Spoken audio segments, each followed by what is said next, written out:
Wassalatu wassalamu ala sayyidina rasulillah sayyidina Muhammad ibn Abdullah wa ala alihi wa sahbihi wa man tabi'ahu wa walah wa la hawla wa la quwwata illa billah amma ba'du. Alhamdulillah, kita melanjutkan pelajaran kita di mana kita masuk kepada faslun fi furudil wudu'i wa sunanih. Fasal tentang fardu wudu atau rukun wudu. Wa furudil wudu'i sittatu asya, dan fardu wudu ada 6 perkara. Ya, yang disebut dengan rukun wudu ada 6. Yang pertama an-niyatu, yaitu niat ya. Inda ghuslil wajhi, ketika membasuh wajah. Nah, niat wudu ini ada 3. Ya, ada 3 kurang lebih. Apa niat wudu? Yang pertama nawaitu raf'al hadas. Ya, jadi kalau kita niatnya nawaitu raf'al hadas sah. Yang kedua nawaitul wudu'a. Nah, itu. Yang ketiga nawaitu taharata lis-shalah ya. Kalau kita apa? Nawaitul wudu'a li raf'il hadasil asghari, sah juga. 2 niat digabung ya. Tuh. Jadi kalau niat wudu itu boleh nawaitul wudu, nawaitul taharah li shalah, nawaitul raf'al hadas ya. Dan kapan waktu niat? Waktunya itu inda ghasli awwali juz'in minal wajhi, yaitu ketika basuhan pertama dari wajah. Ya. Basuhan pertama dari wajah. Ya. Ada pembahasan semalam dalam kitab Fathul Mu'in. Ada orang wudu. Dia wudunya kumur. Ya. Pas wudu kumur, dia niat nawaitul wudu'a lirafil hadasil, sah nggak salatnya? Sah nggak wudunya? Sah. Kenapa sah? Karena mulut bagian dari wajah. Ya. Walaupun dia kumur kan kena tuh bagian mulutnya tuh. Ya. Bagian luar mulutnya kena. Nah, itu kan bagian wajah, maka dianggap sah karena masih mengenai anggota wajah. Tuh. Ya. Cuci tangan nggak sah. Kalau kumur sah. Ya. Jadi kalau orang niat wudu baru cuci tangan, nawaitul wudu nggak sah. Tapi kalau dia itu kumur, nah nawaitul wudu'a gitu dalam hati, ya itu sah. Ya. Nah nanti ketika habis kumur, hidung istinsyak dikeluarin, baru wajah, ya. Nah ya itu baru satu, gitu. Baru sempurna pas wajah, tuh ya. Kenapa dikatakan niatnya itu kapan? Inda ghusli awwali juz'in minal wajhi. Dianggap niat ketika membasuh satu bagian dari wajah. Mau dari atas, dari tengah ataupun dari bawah, ya. Jadi kalau kita wudu ya bisa dari atas, sunnahnya memang dari atas. Kalau kita basuh muka dari atas. Nah, nawaitul wudu'ah. Harus pas ketika menyentuh satu bagian itu. Nggak boleh pas gini nawaitul wudu'a, nggak boleh. Harus bareng pas kena satu nawaitul wudu'a li raf'il hadas, atau dari tengah nawaitul wudu'a, atau dari bawah. Ya. Ini sah ya. Tapi yang sunnahnya dari mana? Dari atas ya tuh. Paham ya? Tuh, jadi nah yang kedua ya, kalau kita wudu kan sebelum kita basuh muka itu kan ada sunnahnya dulu ya. Apa sunnahnya? Yang pertama cuci tangan, kumur, dan istinsyak. Nah, habis istinsyak udah wajah. Nah, itu disunnahkan niat lagi. Jadi sebelum kita melaksanakan niat wudu yang wajib, kita disunnahkan niat sunnah wudu. Ya. Pas cuci tangan, dalam hati saya niat mengerjakan sunnah wudu. Kumur sunnah nggak? Sunnah. Kalau diniatkan niat sunnah. Tapi kalau kita los aja nggak pakai niat, kumur biasa, nggak ada pahala aja. Sama kayak kita kumur habis makan. Kumur habis makan buang, sama tuh. ame kumur wudu yang kita kagak pakai niat. Makanya sebelum kita basuh muka niat wudu, pas cuci tangan, kumur sama istinsyak harus disertai dengan niat sunnah wudu. Tuh. Ya. Jadi kalau kita nggak niat sunnah wudu maka tidak dianggap sunnah. Sunnah kudu pakai niat gak? Kudu pakai niat. Tahajud pakai niat gak? Pakai niat. Duha pakai niat gak? Jadi mengerjakan sunnah juga kudu pakai niat. Kita minum nih. Minum perbuatan biasa apa perbuatan yang luar biasa? Apa perbuatan ibadah? Minum nih. Perbuatan biasa, ya. Tapi kapan bisa menjadi ibadah? Kalau kita pakai niat, ya.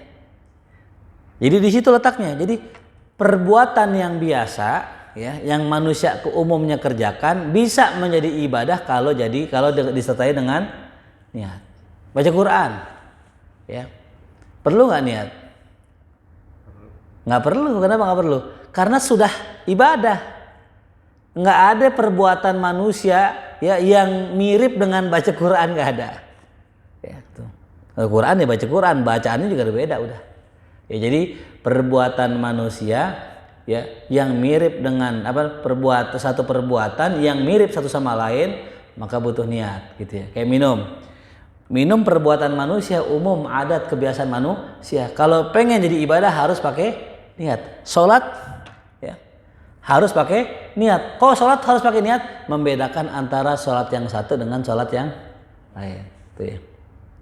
Jelas paham ya? Nah, itu pentingnya niat di situ ya. Nah, jadi kalau kita wudu sebelum kita basuh muka disunnahkan niat sunnah wudu.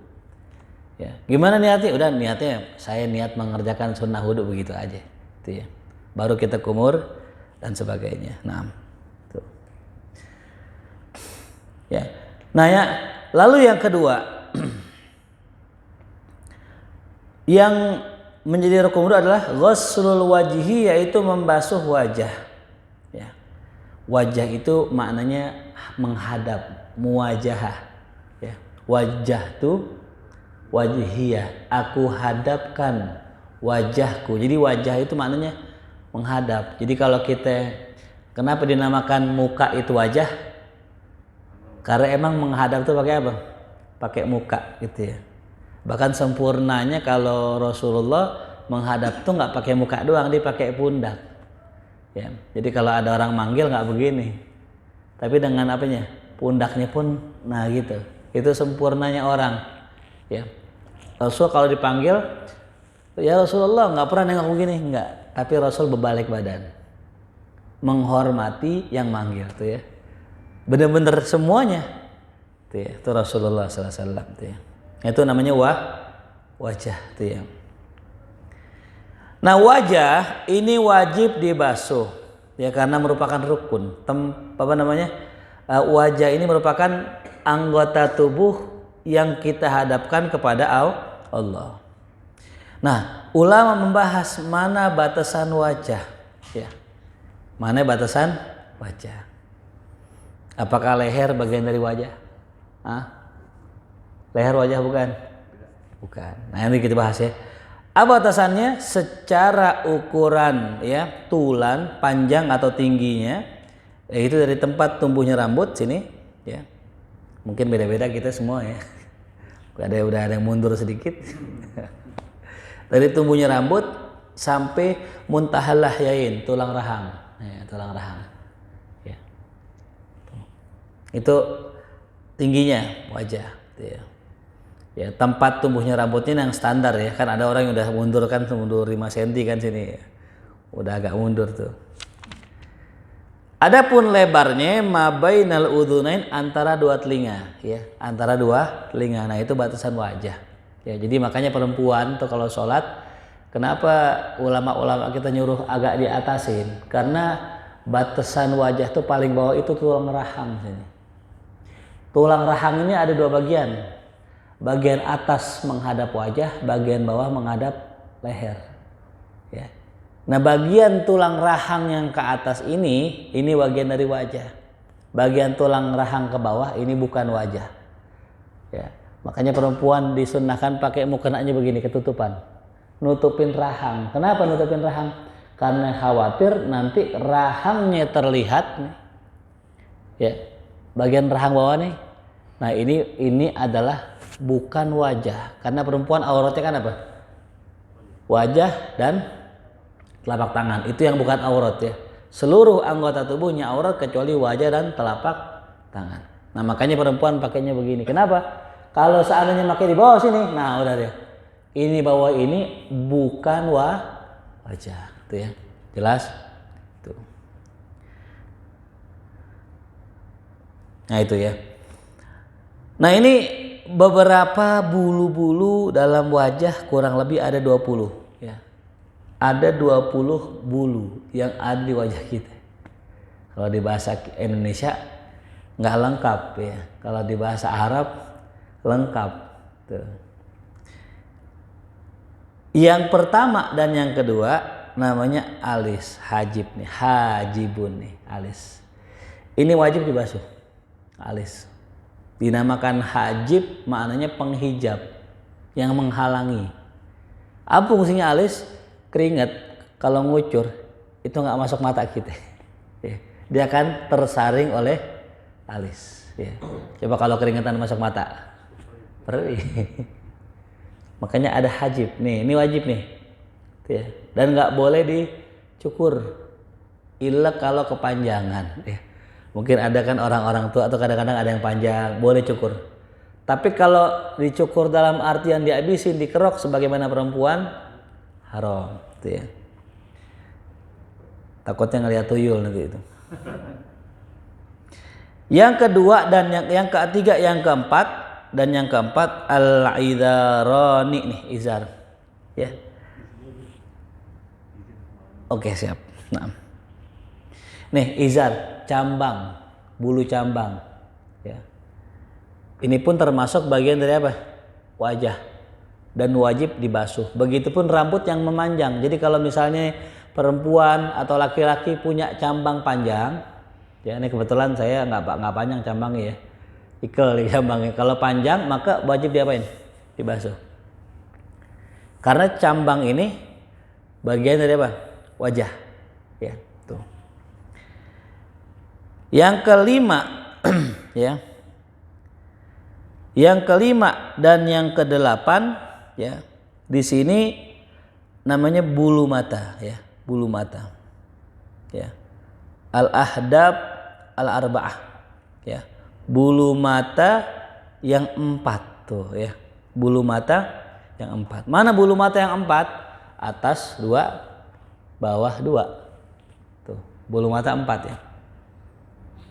Nah, ini ya, sama fungsinya adalah menghalau jangan sampai kotoran masuk ya tuh. Kalau yang hebat onta tuh, subhanallah onta ya.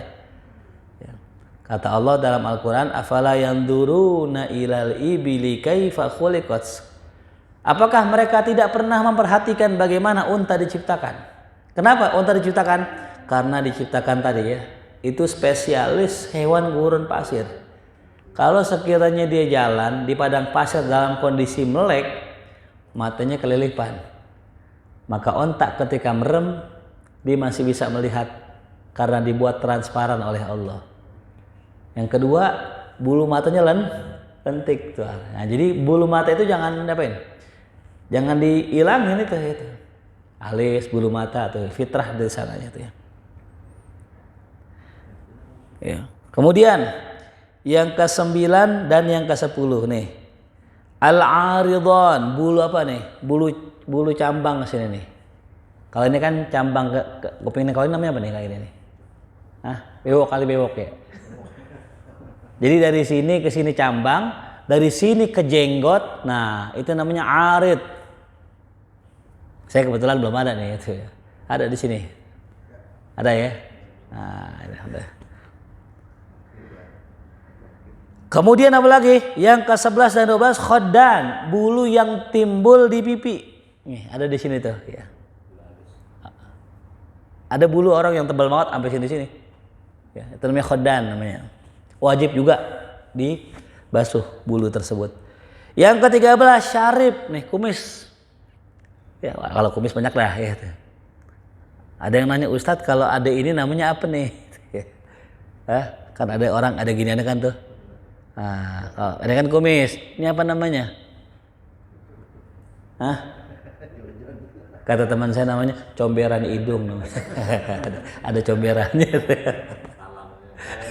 Comberan hidung tuh. Itu comberan itu tuh ada. Apalagi ya? Asibalan tuh. Kumis ke bawah tuh. Ya. Ya. Nah, nyambung yang ke jenggot. Sibalan namanya, sibal.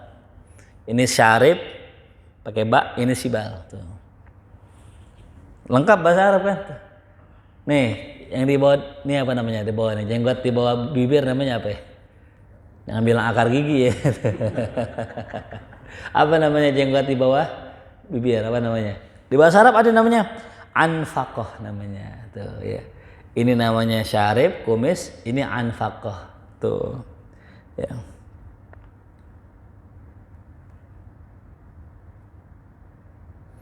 Nah, ada lagi ya. Di bawah bibir. Kalau ada yang panjang tuh ya. Kalau ini kan anfaqah. Yang ininya nih, nah itu. Namanya apa? Nafkatan tuh, nafkatan tuh. Ya. Adapun jenggot yang ke-19 lihyah namanya tuh. Nah, ada orang di jidatnya ada bulunya tuh. Pernah lihat gak? Di jidatnya ada bulunya. Di bawah rambut ada bulu-bulu kecil tipis-tipis tuh ya. Nah, itu namanya gomam namanya. Gomam. Nah, itu dah 20 bulu yang tumbuh di wajah. Subhanallah tuh ya. Lengkap. Bahasa Arab ada semua tuh. Ya. Ada cambang. Kalau kita kan di sini udah cambang aja udah kan gitu ya. Ini enggak, nih cambang di sini. Yang ke sini apa namanya itu? Lain lagi gitu ya. Ada yang rambut ke sini apa? Rambut di sini apa? Bagian sini apa? Ntar ada lagi tuh ya. Bagian pinggirnya yang ini nih yang kalau orang cukur pendek tuh kalau sekarang jadinya apa itu mulet tuh namanya itu. Bang cukur mulet. Nah, cukur mulet itu namanya nah ini cukur yang pinggir. Nah, itu ada lagi namanya apa tuh? Bagian tengah ubun-ubun namanya apa? Bagian tengah sini namanya apa? Bagian belakang namanya apa? Itu lengkap tuh ya. Makanya bahasa Arab itu bahasa paling lengkap sedunia. Gitu. Ya. Cinta dalam bahasa kita itu banyak ragamnya gitu.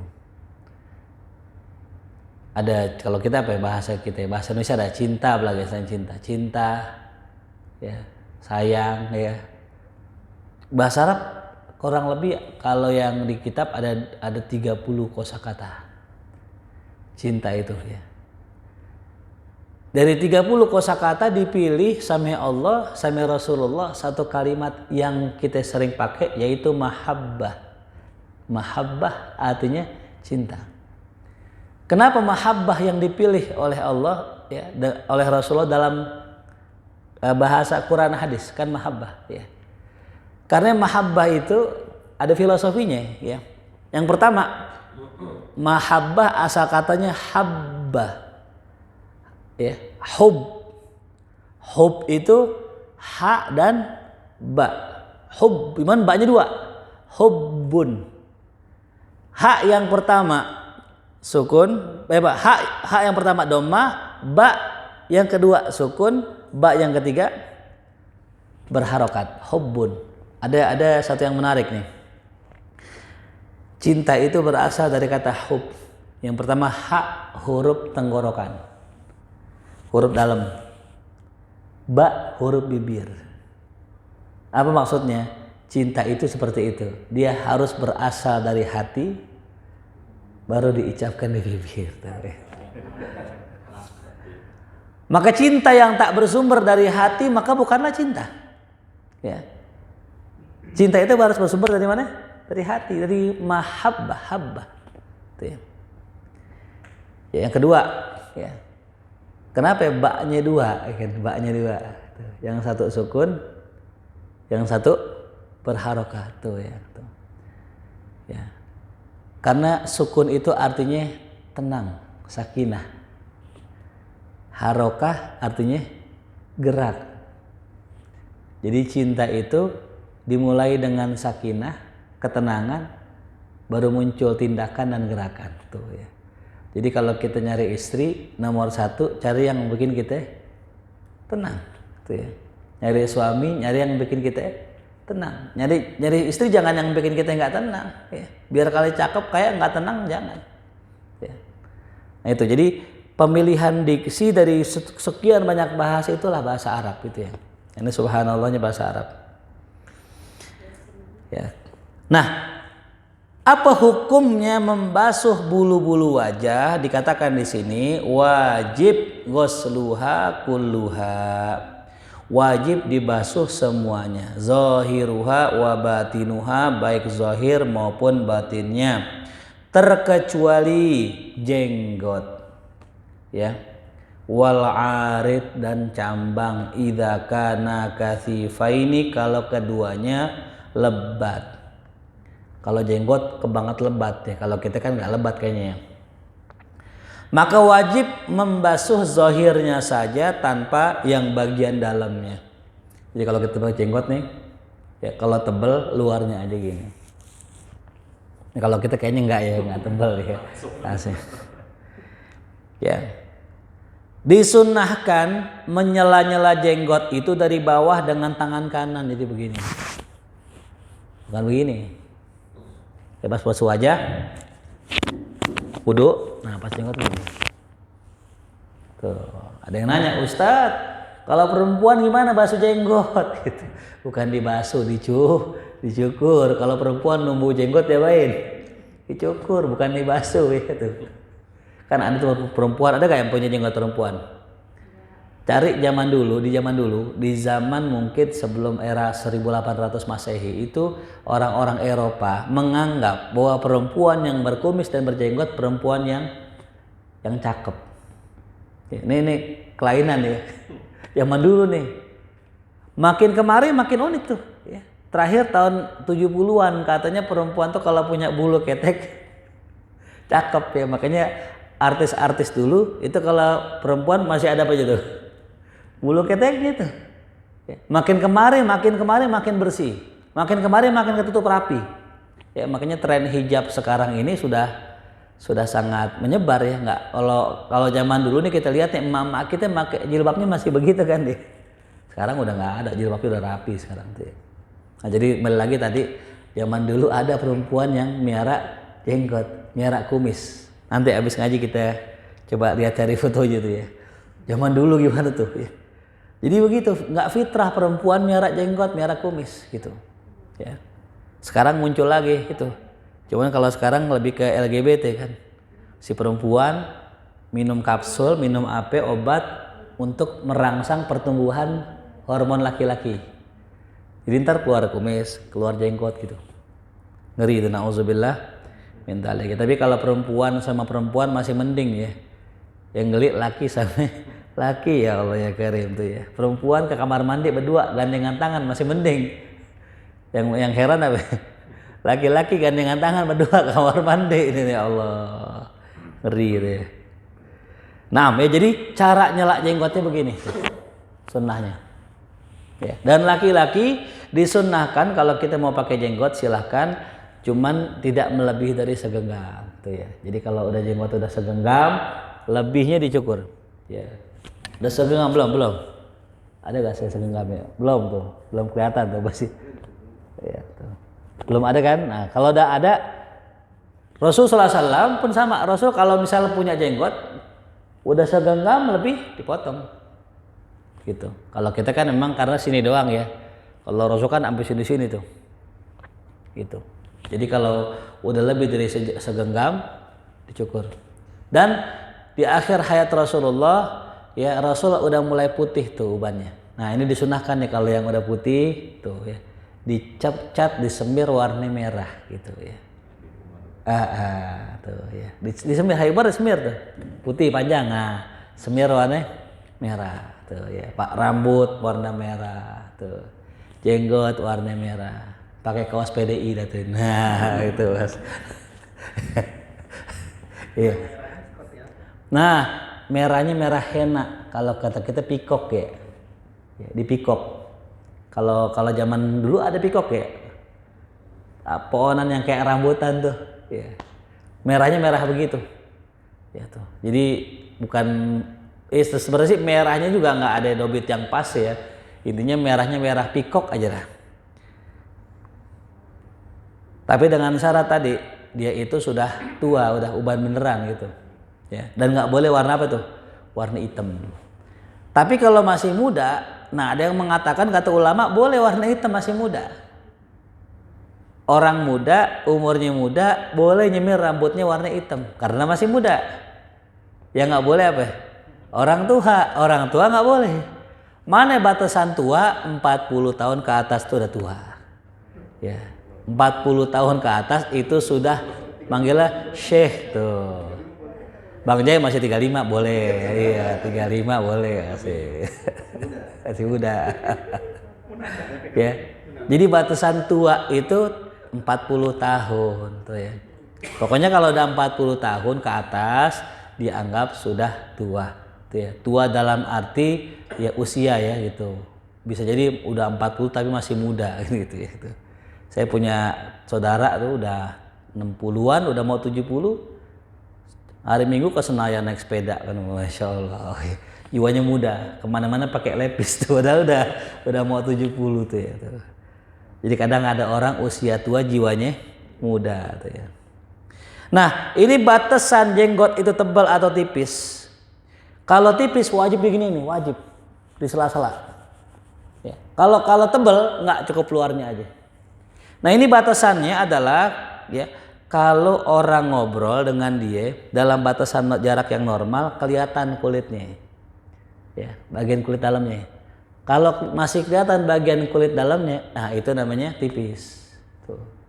Nah, kayak Bang Jai nih tuh kelihatan tuh kulit-kulitnya masih kelihatan itu tipis. Iya. Nah, masih muda. Tuh. Jelas ya?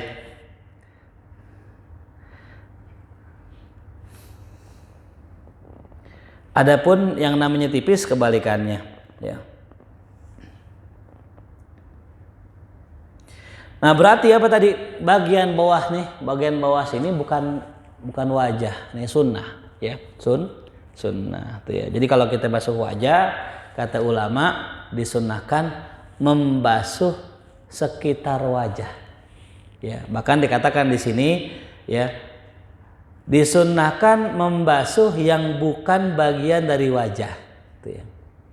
Contoh kita basuh nih, rambut atas bagian wajah bukan. Bukan, sunnah berarti dibasuh. Kuping wajah bukan, berarti sunnah dibasuh. Bawah sini wajah bukan, maka sunnah dibasuh. Jadi kalau kita wudhu bagian muka bukan hanya segini doang, ya, tapi semuanya. Nah ini saya ajarin langsung caranya, cara basuh wajah. Barang-barang semua praktekin, ya. Ya, kalau kita pakai imamah boleh kita majuin begini, ya. Tuh. Coba semua. Caranya begini, ambil air dari atas ini. Nah, dari ujung pala. Pas di sini niat nawaitul wudu'a li raf'il hadasil asghari sambil basuh wajah. Nah, turun ke bawah, turun. Sampai bawah sampai tulang rahang, ke atas lagi ke samping. Nah, dan ke sampingnya pakai jempol nih. Jadi untuk basuh sininya pakai jempol. Nah, kan kalau pakai jempol kena nggak kuping? Kena. Jadi kalau kita pakai gini dong nih. Nah ini nggak kena sunnah nih, yang sunnah pakai jempol ke samping tuh. Buat sampai bawah sini. Nah jelas, turun ke atas. Nah tuh. Sunnah tuh.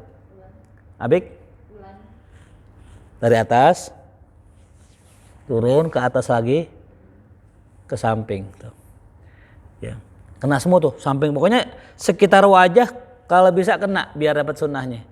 Nah terus habis begini, yang punya jenggot begini. Ya, dan disunnahkan membasuh ini nih tuh. Bagian apa? Ekor mata. Dua-duanya. Dengan cara apa? Dengan cara pakai ini. Pakai jempol sampai telunjuk gini. Bukan begini, tapi begini. Gini. Gitu ya. Dari sini dulu baru turun ke bawah. Itu sunnahnya gitu ya. Turun. Boleh pakai gini boleh, ya, boleh pakai gini boleh. Gitu. Itu sunnahnya gitu ya. Tuh. Itu kaifiat tata caranya basuh wajah. Gitu. Ada yang mau nanya sampai sini?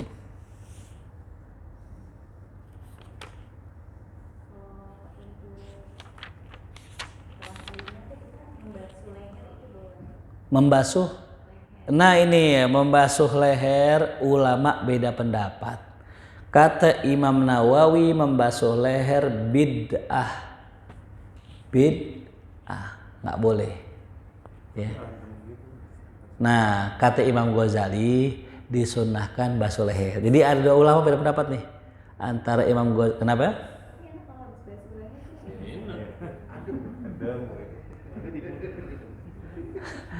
Basuh leher tuh letaknya di mana?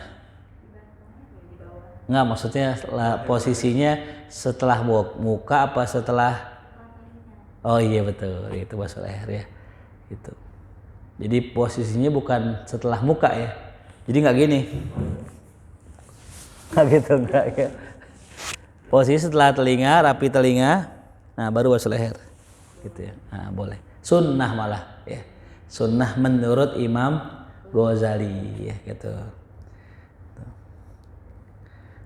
Nah jadi itu ya tata cara membasuh wajah gitu ya, dari bagian atas ke bawah.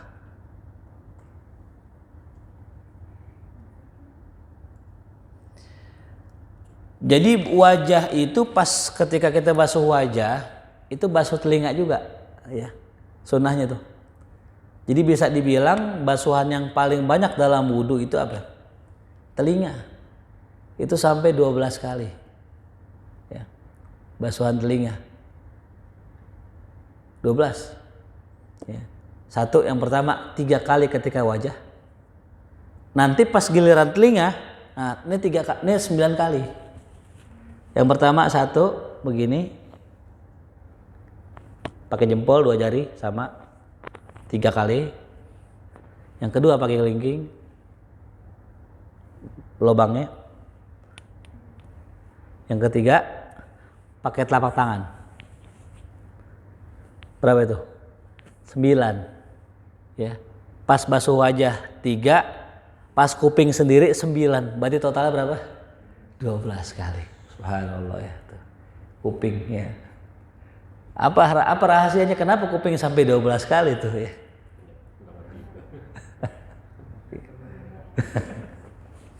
Mungkin banyak dosanya kali. Iya. Kalau mulut mungkin ya banyak juga dosanya sih. Oh caranya, baik caranya 3. Yang pertama 2 jari gini, coba bareng-bareng semua gini. Persija, Persija, Jackmania. Ini buat yang bagian dalam sini. Karena ada jalurnya nih ya, jadi kita jalankan dari sini tuh ke tengah, muter gitu. Nah, sampai dalam, baru jempol lagi nih. Gitu. 1, ini 3 kali ya. Kelihatan kan? Yang pertama, yang kedua kelingking. Yang ininya. Lobang. Iya. Yang ketiga diusap aja. Gitu. Ya, nanti praktek nanti ada ujian nanti. Jadi yang terakhir sekali aja gitu. Iya sekali set gitu. Set. Nyapu nyapu. Ya. Nah itu bagian wajah ya. Ustadz bagaimana kalau di muka kita ada tompelnya, terus ada bulunya? Nah, apakah wajib dibasuh bulu tompel tersebut? Ya, ada yang andang-andang namanya ya. Tuh, bulu tai lalat, ada bulunya kan tuh. Apakah wajib? Wajib karena bagian dari bulu wajah. Gimana kalau panjang semeter? Nah, itu cukur. Gitu. Seandainya sekiranya gitu ada orang punya bulu andang-andang bulunya panjang, cukur tuh ya tuh. Jadi tetap semua bulu yang di wajah wajib dibasuh kecuali bulu hidung. Bulu hidung nggak wajib. Kenapa? Karena bulu hidung dianggap bulu bagian dalam. Tuh ya. Dia bagian batin. Nih. Gimana kalau keluar Ustaz? Nah, kalau keluar gimana? Tetap nggak wajib. Misal contoh ada orang bulunya offset gitu. Ya. Offsetnya panjang. Nggak wajib dibasuh. Ingat ya. Hah? Cukur betul, cukur itu ya. Kan sekiranya ada orang gitu ya tuh. Ya, jadi bulu hidung bukan termasuk bagian dari wajah. Walaupun dia itu adanya di wajah kita. Tuh, makanya tadi dalam kajian masalah bulu nggak ada kan bulu hidung? Nggak ada. Ya. Jelas sampai sini bagian wajah ya. Nah, ini saya jelasin sejelas-jelasnya dah ya. Nah, kalau sekarang perempuan tuh di extension ya. extension, iya, bulu alis. Bulu mata. Itu gimana ya untuk wudhunya? Iya. Kalau untuk ukuran bulu ya, kalau itu hanya bagian dari kosmetik saja dan apalagi ada logo kehalalannya bisa jadi halal. Boleh. Cuman yang mesti kita perhatikan ya, karena bulu mata tadi wajib kebasuh, wajib kena air ya. Maka pertanyaannya, apakah bulu yang tambahan itu menghalangi air? Nah, kalau bulu mata tambahan tadi menghalangi air, maka tidak sah. Copot dulu bulu matanya gitu. Ya. Wow, permanen lagi tuh kan ya. Tuh. Copot mukanya. Ya. Makanya ya carilah kosmetik yang tidak menghalangi masuknya air, termasuk kutek. Ya. Kita tuh pakai henna boleh. Henna. Kapan henna nggak boleh? Kalau belum kering, ya. Kan kalau kita pakai henna, pacar kan masih basah tuh. Nah, itu nggak boleh tuh. Nggak sah wudhu karena masih ketutupan. Tapi kalau sudah kita buang, ya, udah tinggal sisanya doang, tinggal warnanya doang boleh, ya. Jadi kalau kita pakai di tangan itu nggak sah tuh. Tapi kalau kita sudah buang baru boleh. Itu namanya henna ya. Henna kalau bahasa Arabnya henna. Gitu ya. Jadi hati-hati tuh, segala macam kosmetik yang menghalangi sampainya air ke kulit itu tidak sah, gitu ya. Nah. Kemudian yang ketiga, rukun yang ketiga adalah ghuslul yadaini, mencuci atau membasuh kedua tangan ma'al mirfaqain, disertai dengan siku, ya. Ada dua cara nih kata ulama ya berkenaan tentang menggosok tangan tadi, membasuh tangan. Ada yang dari bawah ke atas ya dengan seperti ini. Ada yang dari atas ke bawah. Ya. Di dalam Quran kata Allah wa aydiyakum ilal marafiq, dari tangan sampai siku. Cuman membuat sebagian orang ada yang rumit. Yaitu kalau misalnya dituangin air. Kan umumnya orang kan dari atas ke bawah. Nah, enakan dari sini. Makanya kata salah seorang ulama, kalau dia wudhunya nyiduk di kolam atau di kali, maka dianjurkannya dari tangan ke siku. Gitu. Lebih mudah. Kalau nyiduk. Tapi kalau disiram atau dituangin air atau di keran, sunnahnya dari sikut ke tangan. Gitu. Ya. Paham? Jadi lebih kalau kita nyiduk kan begini enak tuh. Nah, langsung gitu. Ya. Kalau kita pakai sekeran begini. Gitu. Jelas ya. Itu sebagian ulama pendapatnya seperti itu, memudahkan. Tuh ya. Mana batasannya mirfak ya? Yang disebut dengan mirfak ini adalah tulang yang memisahkan antara sa'id dengan adut nih. Sa'id tuh ini. Ini tulang apa? Kalau bahasa kita ini tulang apa namanya? Hah? Bicep. Ini tricep. Ini asep. Bicep.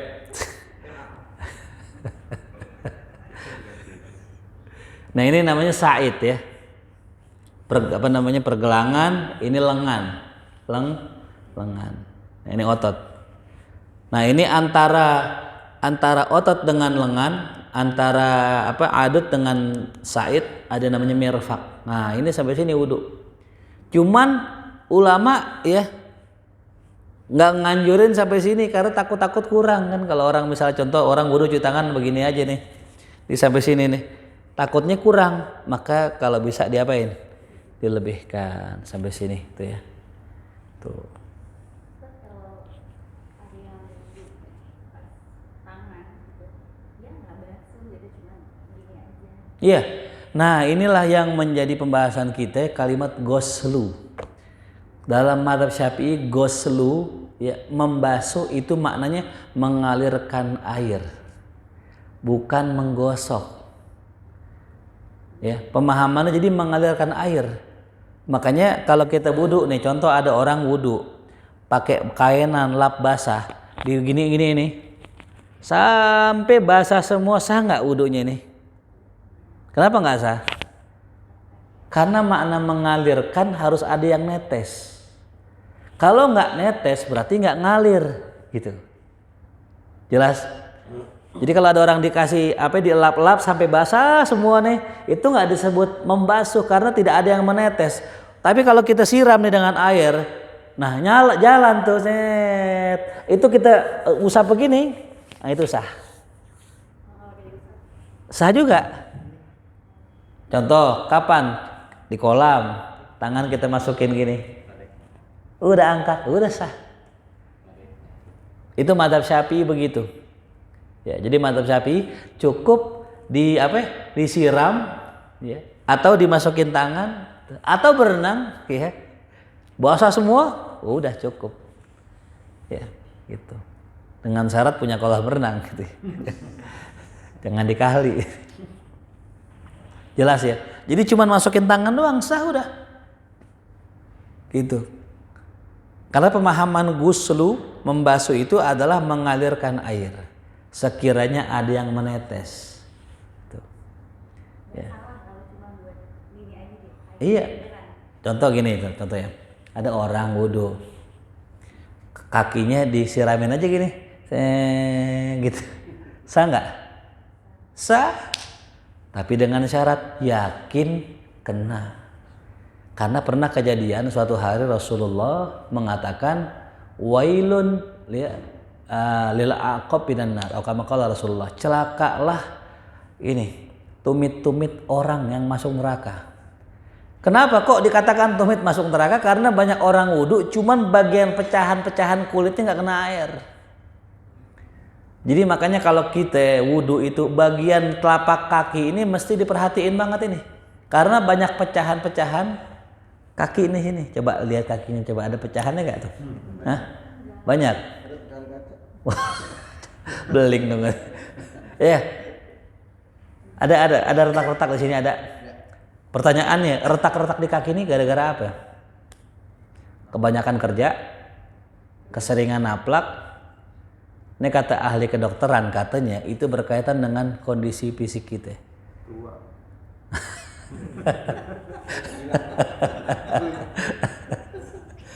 Tapi nggak juga, tua itu nggak mesti retak-retak loh ya katanya nih, ini katanya berpengaruh pada fisik kita. Jadi kalau ada orang punya penyakit apa, ada yang belakangnya hitam sini, ya berkerak tuh. Itu penyakit apa itu? Ada itu, termasuk kaki. Saya satu bukan tukang jalan, jalan paling jauh ke masjid, gitu. Tapi nggak tahu kaki pada retak, kaki pada pecah-pecah, ya kan? Kan aneh, bukan tukang jalan tapi kaki pada retak tuh. Ya. Nah berarti ada kaitannya dengan badan kita, makanya kalau orang terapi, ya itu kan ada terapi dari kaki tuh kan, dipijit kaki sini, nanti nyambung ke lambung, nyambung ke sini itu. Emang ada kaitannya tapak kaki dengan badan itu. Makanya dalam hadis dikatakan hukuman yang paling ringan nanti di neraka, orang itu dipakein sendal yang terbuat dari bara api, diinjak sendalnya, palanya mendidih. Kok bisa konek kepala? Karena memang semua itu ada di kaki. Itu. Ya. Jadi perhatiin tuh kaki kita tuh, kita pijit gitu kan. Ya. Nah itu ya, jadi pas ketika basuh tangan, nah caranya gimana? Caranya tadi, ya bisa begini, ya, tuh. Ya, bisa begini dari atas ke bawah. Nah, pas ketika nyela-nyelanya, ini yang orang banyak keliru nih. Kalau pas bagian tangan, nyelanya nggak begini, tapi pas bagian tangan begini. Yang nyela yang kiri. Ntar pas yang kiri, yang nyela yang kanan. Begini nyelanya. Ya, jadi pas wudu bukan begini sunahnya, tapi begini. Begini yang benar ya, yang benar. Tuh. Kecuali bagian awal cuci tangan pertama nih sebelum wudu nih gini, ya. Baru kumur. Nah kalau yang tangan gini rapi, begini gitu. Iya, enggak pas habis tangan. Satu gini. Iya, atau boleh juga ada 3 kali gitu ya. Yang penting ada gininya aja tuh, ya gini. Kalau yang kiri rapi begini, ya. Jadi bukan begini ya. Itu sunnahnya seperti itu. Ya, nah nanti ada pertanyaan Ustadz, kalau di tangan kita ada kotoran kukunya, nah ya. Apakah itu termasuk penghalang air misalnya? Kan nggak boleh. Di tangan kita ada sesuatu yang bisa menghalangi masuknya air gitu. Nah ini kata ulama, kalau itu ya terbagi dua nih. Kalau di kuku kita itu ada tanah, lilin dan seumpamanya menghalangi. Ya. Kayak kita bisa main tanah, habis main pasir misalnya kan, habis gali-gali itu ada tanah, nah itu menghalangi, itu nggak sah sholat, makanya dibersihin dulu. Tapi kalau yang nempel di sini adalah daki, garuk gini nempel semua tuh, maka fala ba'sa bihi. Kenapa kok daki nggak apa-apa? Tapi kalau tanah kenapa-napa? Karena daki bagian dari diri kita sendiri. Itu. Kecuali dakinya nempel sama tanah. Ya makanya sunnah kalau bisa hari Jumat potong kuku jangan dipiara panjang-panjang. Tuh kambing piara gemuk, Idul Adha potong. Gitu. Nah, itu sunnahnya ya tuh. Nah, ya. Jadi kalau di tangan kita ada sesuatu. Nah, pertanyaannya gini yang kedua. Ustadz, saya habis mandi. Habis mandi ada sabun di badan kita. Apakah sah kita basuh wudu itu? Jawabannya enggak sah. Tidak sah orang ngebasuh wajah, ngebasuh tangan di mana masih ada bekas sabun di situ. Ada orang nggak mau rugi gitu. Jadi pas dipakai pons, set kan rapi tuh, ya, diambil air, dibasuh muka sekalian wudu. Jadi basuh mukanya yang basuh sabunnya itu sekalian namanya wudu, nggak mau rugi dia. Itu nggak sah menurut sebagian ulama. Ya. Jadi kalau bisa kita pas ketika basuh wajah atau basuh wudu itu sudah yakin bahwa anggota wudu kita sudah nggak ada lagi bekas sabun. Tuh. Termasuk mandi wajib. Habis sabunan rapi masih ada sabunnya, siram nawaitul ghusla, itu bisa jadi nggak sah. Ya. Jadi gimana yang benar? Wudu dulu rapi baru pakai sabun muka. Tuh. Ya.